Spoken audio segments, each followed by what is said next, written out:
a continuación el doctor Sanjeev Bala, también del Mallinckrodt Institute de Washington University de San Luis, va a disertar sobre lesiones congénitas del pulmón en el adulto.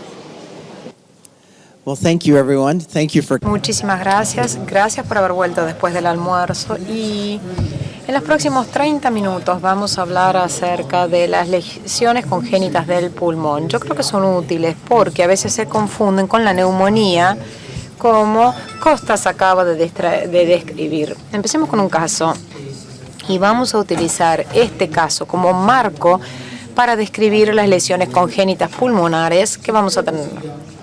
Niño joven o pequeño de 1 año que pensamos que podía tener una neumonía, pero al hacer una tomografía, porque no resolvía la neumonía, veíamos que tenía esta opacidad con regiones quísticas del pulmón, algo de consolidación con realce y una arteria nutricia. Y la pregunta era, ¿qué estábamos viendo?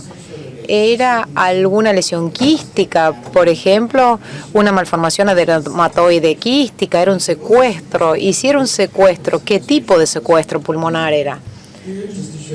Para mostrarles acá las imágenes coronales que muestran el mismo fenómeno con la arteria nutricia. Esta región quística con áreas de realce y consolidación. Lo que quiero hablar ahora es que las enfermedades congénitas del pulmón, pueden traer 3 categorías. Aquellas que son puramente pulmonares, con muy poco componente vascular, aquellas que son puramente vasculares, con muy pocos cambios en el parénquima pulmonar, y las que son una combinación de ambas. Creo que estamos de acuerdo que nuestro caso queda en este área, pero hablemos un poco acerca del resto de las entidades. Acá tenemos un ejemplo de un paciente que vino al hospital con síntomas de infección. Primero pensamos que podía ser una neumonía en el lóbulo superior derecho. Después vimos que había consolidación, como las neumonías que habíamos visto antes, pero también teníamos este nivel de líquido y el paciente había tenido un quiste broncogénico y este quiste broncogénico se había infectado. Entonces pensemos un poco acerca del quiste broncogénico del paciente. El quiste broncogénito muchas veces está dentro del mediastino y algunas otras veces pueden infectarse o volverse hemorrágico. Y cuando se infectan, por lo general tiene comunicación con el árbol traqueobronquial. Cuando tienen este tipo de comunicación, vamos a ver gas y líquido adentro. Y cuando vemos gas, significa que hay una comunicación con el árbol traqueobronquial y podría llegar a estar sobreinfectado. Algunas otras veces, estos quistes broncogénicos van a tener estos niveles de calcio que son similares a los quísticos que se ven para todos ustedes que hacen imágenes mamarias, pero quiero ser muy claro acerca de algo. La mayoría de los quistes broncogénitos están dentro del mediastino medio. Entonces, si ven que hay lesiones que caen en el mediastino posterior, preocúpense mucho porque tiene que ser otra cosa.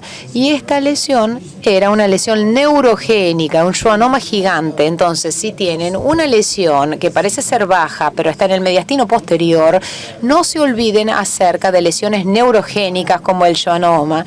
La mielina del schwannoma tiene baja atenuación y muchas veces parece quística en la TC. Y si hay dudas, se puede hacer una resonancia. Otra ubicación típica en el mediastino medio y las masas que aparecen ahí, nosotros pensamos que iba a ser un quiste broncogénico, pero acá la resonancia magnética es una gran herramienta para hacer la diferencia entre un quiste broncogénico o una lesión mediastinal media, porque podemos buscar realce en las imágenes de subtracción. Los quistes broncogénicos no realzan con contraste. Si hay algo de realce, hay que pensar en otra patología. Este fue el caso que vimos en una TC sin contraste. Pensamos que iba a ser un quiste broncogénico, pero vean acá que con contraste esto realza y terminó siendo un linfoma que quedaba en la región peritraqueal derecha y la clave era el realce. Los quistes broncogénicos es que hay que recordar que la malignidad es rara en los quistes broncogénicos. Por lo general son resecados porque pueden infectarse o tener hemorragia. Y si se infectan, crecen, y si crecen, comprimen la vía aérea. Y este era el caso donde un gran quiste bronquiogénico en el mediastino medio. Vimos a este paciente más tempranamente que tenía este área que se había infectado. Entonces pueden ver acá que al infectarse se hizo mucho más grande, y esta es la imagen del paciente una vez que se resolvió la infección, y se puede ver baja atenuación acá de la sangre o del material infectado que estaba dentro del quiste. Entonces puede haber atenuación que es mayor que el líquido, está bien, pero no tienen que tener realce, y porque hay riesgo de infección hay que resecarlos. Let's talk about a different entity. Una entidad distinta. Si el quiste broncogénico representa esta primer parte de la categoría, ¿sí?, un componente vascular, esta es la segunda ejemplo. Acá tenemos esta masa irregular que está en el lóbulo superior derecho en un paciente de más edad. El paciente se le hizo una tomografía para mayor evaluación y podemos ver acá que esto es una estructura tubular que parece ser como un bronquio dilatado, y vean que hay este área de atrapamiento aéreo que está rodeando esta estructura. Este hallazgo de una estructura ramificante tubular con atrapamiento aéreo es clásica para esta entidad, la atresia bronquial congénita. Vemos este atrapamiento aéreo, esta es la clave. Esto es importante porque representa una lesión congénita donde queda atrapado el gas y esto impacta sobre el bronquio. Por otro lado, vemos esta estructura ramificada y no vemos atrapamiento aéreo. Tenemos que preocuparnos de que sea un cáncer endobronquial. Entonces, esta imagen en la derecha era un cáncer endobronquial. Vean el fisema centrolobulillar, y estas dos imágenes de acá, una atresia bronquial congénita con atrapamiento aéreo. Es muy clara la diferencia entre una y otra. Y estas lesiones, la atresia bronquial, por lo general no se tratan. No hay razón para hacer ningún tipo de resección y no hay razón para preocuparse. Otro ejemplo, esto es un paciente que vino derivado y que tenía un diagnóstico de asbestosis. Podemos entonces, si estuvieron hoy a la mañana, que hay placas pleurales con reticulación y algo de bandas subpleurales que son muy típicas de los pacientes con asbestosis.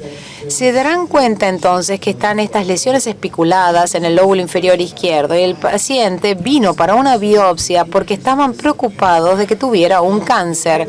Van a darse cuenta que hay atrapamiento aéreo circundante, y lo que era esto era una atresia bronquial en el lóbulo inferior izquierdo. Era interesante porque este bronquio era atrésico. Vean que la asbestosis no ocurrió en esta parte del pulmón, entonces podemos saber que esta lesión no necesitaba biopsia, era una lesión congénita.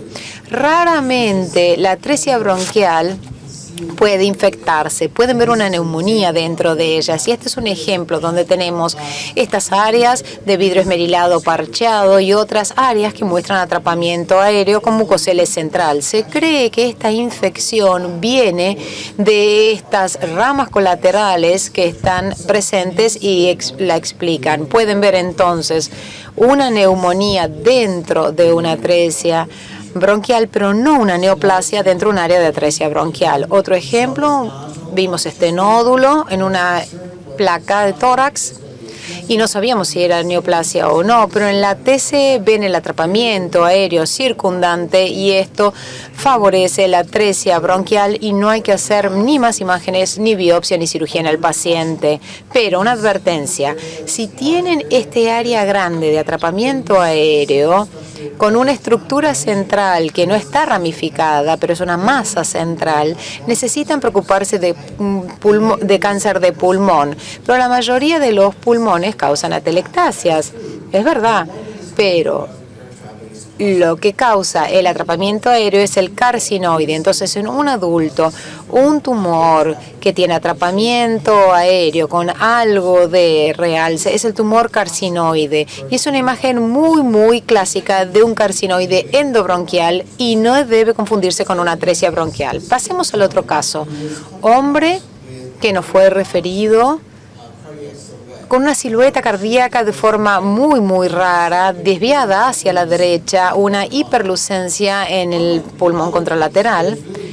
No hay estructura central ramificada con muy baja atenuación y hay un efecto de masa. Cuando tienen efecto de masa de un área de baja atenuación en un pulmón, hay que buscar un enfisema lobar congénito, que ahora ha cambiado el nombre a superinsuflación lobar o sobreinsuflación lobar. Esto compromete la respiración del resto del pulmón. Entonces pueden ver acá esta imagen tan clásica. Son áreas de atrapamiento aéreo sin efecto de masa, y esto es típico de enfermedad de la vía aérea pequeña, como la bronquiolitis obliterante. Para la sobreinsuflación lobar queremos ver efecto de masa del pulmón patológico. La superinsuflación lobar por lo general ataca el lóbulo superior, después el lóbulo medio, después el lóbulo superior derecho. Son las tres ubicaciones más comunes donde se ven enfisema lobar congénito.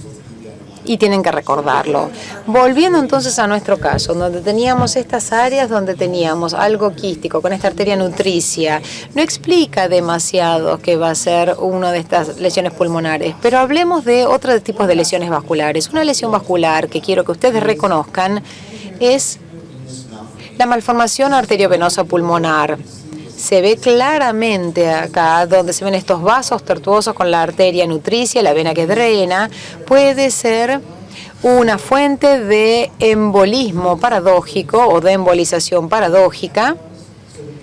El paciente, por encima de la línea amarilla, tenía dolor en hipocondrio derecho y había tenido un infarto renal por la malformación arteriovenosa, y pensamos que había tenido metástasis de un cáncer de pulmón a ver esta imagen en el cerebro, pero acá encontramos la imagen de la malformación y esto era solo un absceso cerebral de la embolia paradojal o del tromboembolismo paradojal.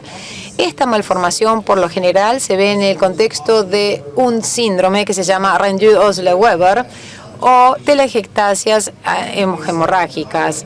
¿Por qué necesito saber esto acerca de este síndrome? Porque es uno de los más comunes condiciones autosómicas dominantes, y les voy a decir que nosotros tuvimos 3 residentes entrenados por mí que después se dieron cuenta que ellos tendían las telangiectasias hemorrágicas hereditarias o el síndrome de Rendu-Osler-Weber.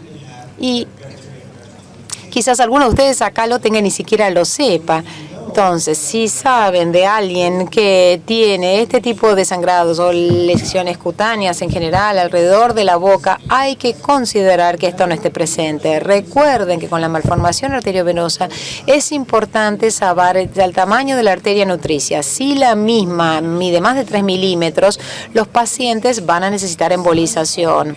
El tamaño del aneurisma no es importante. El tamaño de la vena que drena tampoco. Es el de la arteria nutricia. Cuando la arteria nutricia es mayor a 3 milímetros, esos pacientes van a necesitar embolización.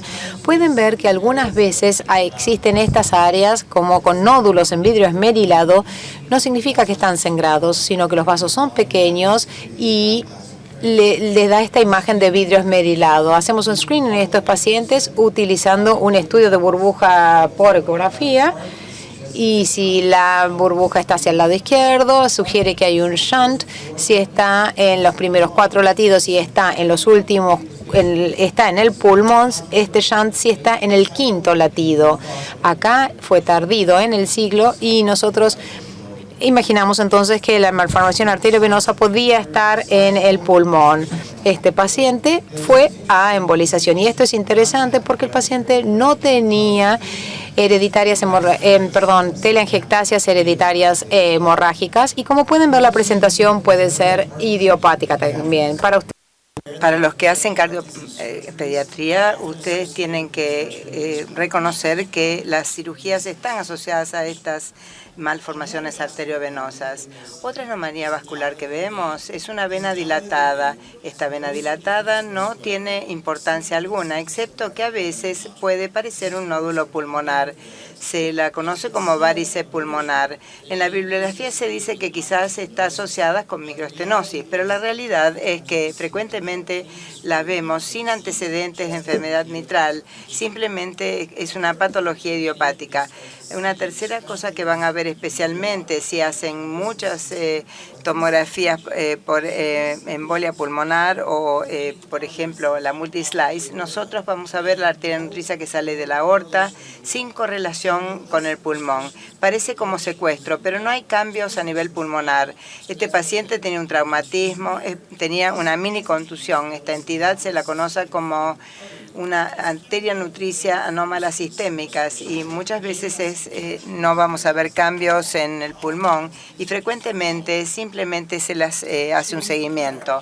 Cuando pensamos en los pacientes con consolidación pulmonar y lesiones quísticas, nos damos cuenta que esto no encaja para una lesión puramente vascular.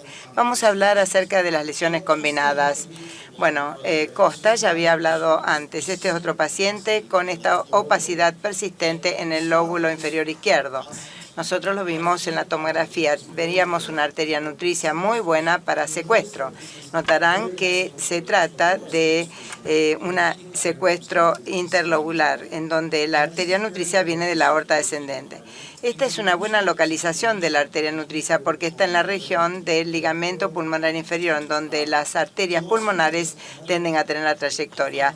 También otro hallazgo que a veces se lo ven en los secuestros son estas áreas con hiperlucencia próximas al secuestro y son atrapamiento aéreo. Muchos los secuestros son interlobulillares y algunas son extralobulillares. Se cree que esta es una malformación congénita asociada con otras malformaciones pulmonares, mientras que las intralobulillares se trata de una condición en donde nosotros tenemos neumonía recurrente que comienza a recibir aporte de la arteria y permanece el secuestro aislado y es un nido para una infección repetida. Y este secuestro intralobular se piensa que es adquirida.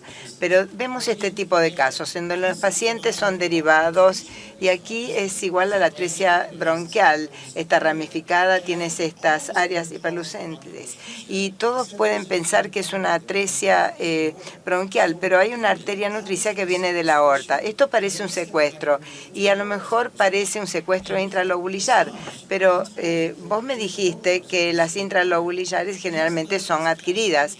Y esto me lleva a pensar que a lo mejor pueden haber tres tipos de secuestros. Estos tres pueden ser el extralobulillar, generalmente congénito, tiene una arteria nutricia que viene generalmente del eje celíaco y tiene un drenaje sistémico y tiene las interlobulillares, generalmente son adquiridas, pero son una pequeña porción de estos secuestros interlobulares que son adquiridos y muchas veces tienen características que pueden estar presentes en las malformaciones adenomatosas. Estas son lesiones híbridas porque tienen características que parecen un secuestro, pero también parecen otras patologías también. Entonces, otros casos de secuestro. Aquí el secuestro típico, podemos ver la arteria nutricia que está en el lóbulo inferior, parece una masa. A veces el secuestro puede confundirse con una infección fúngica. Aquí podemos pensar que es un micetoma que está allí y vemos la arteria nutricia que surge. Entonces esto muchas veces, a veces el secuestro va a tener este aspecto y podemos ver que hay derrame pleural que parece que tiene su propia cobertura pleural. Esto parece un secuestro extralobulillar en donde tiene, bueno, es difícil hacer el diagnóstico sin ver el derrame pleural que está comprometiendo este área. Noten, la arteria nutricia nos permite hacer el diagnóstico. Vamos al próximo diagnóstico. Aquí parece que es un secuestro, pero cuando vemos las imágenes y tenemos un estudio previo, podemos ver que tenía esta estructura llena de gas sin arteria nutricia. Esto realmente es un buen aspecto para una malformación adenomatoide quística o una malformación de las vías aéreas. Ese hematoma del pulmón que generalmente se reseca porque tenemos una pequeña posibilidad de que esté asociado a un tumor maligno subyacente.